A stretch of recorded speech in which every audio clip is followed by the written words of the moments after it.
रसिक हो नमस्कार. साधना जोशी बोलू मराठी या यूट्यूब चॅनलवर आपणा सर्वांचं पुन्हा एकदा मनपूर्वक स्वागत. नरेंद्र ते स्वामी विवेकानंद या समृद्ध जीवन प्रवासाची गोष्टीरूप मालिका आपण ऐकणार आहोत. किशोर वयातच मुलांना मूल्यात्मक मार्गदर्शन मिळावं, ज्यापासून प्रेरणा घेऊन भविष्यात याच किशोरांनी चैतन्ययुक्त परोपकारी नवयुवक म्हणून भारताचं प्रतिनिधित्व करावं, उत्तम नागरिक म्हणून उज्ज्वल जीवनाचा आदर्श समाजापुढे ठेवावा, या हेतूने प्रेरित ही स्वामी विवेकानंद यांच्या जीवनातील प्रमुख घटनांची कथा मालिका. लहानग्या बिलेचा आवडता खेळ होता राजा आणि त्याचा दरबार. अर्थात बिलेच राजा बनत असे. घरातल्या जिन्यामध्येच हा दरबार भरवला जात असे. वरच्या पायरीवर बिले राजेशाही थाटात बसलेला असे. त्यानंतर तो आपल्या दरबारातील अधिकाऱ्यांची नेमणूक करीत असे.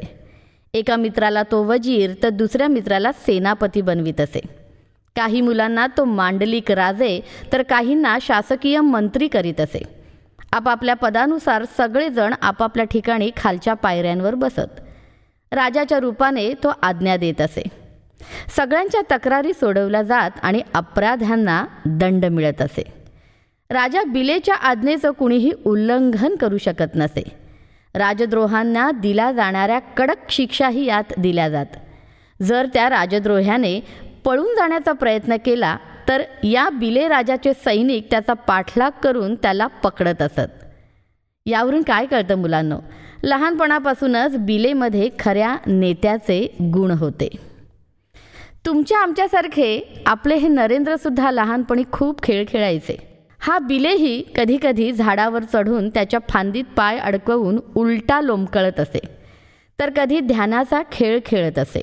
एवढ्या बालवयात ध्यान करताना तो जणू लहानसा गौतम बुद्धच वाटत असे. एक दिवशी असेच सगळे ध्यानाचा खेळ खेळण्यासाठी एकत्र जमले. त्या काळात तो डोळे उघडीत नसे की हालचालही करीत नसे. एके दिवशीचा हा प्रसंग आहे. गच्चीमध्ये ध्यानधारणेचा खेळ सुरू होता. बिलेचं मन तर ध्यानाला बसताच एकाग्र होऊन जात असे, पण त्याच्या मित्रांचं त्यांचं ध्यान लागणं इतकं सहज सोपं नव्हतं. त्या दिवशी त्यातला एक जण डोळे किलकिले करून बघत असताना त्याला तिथे एक साप आलेला दिसला. लागलीच तो घाबरून जोरात पळा पळा साप साप म्हणून ओरडला.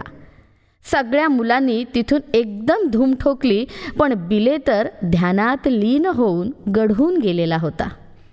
त्याला याचं काहीच भान नव्हतं की आपल्या बाजूला साप आहे. त्यामुळे तो तसाच ध्यानमग्न बसलेला.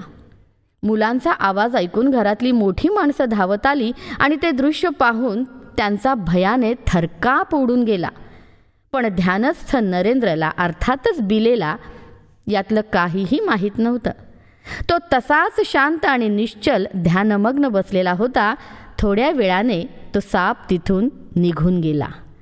एकाग्रता असावी तर या छोट्या बिलेसारखीच.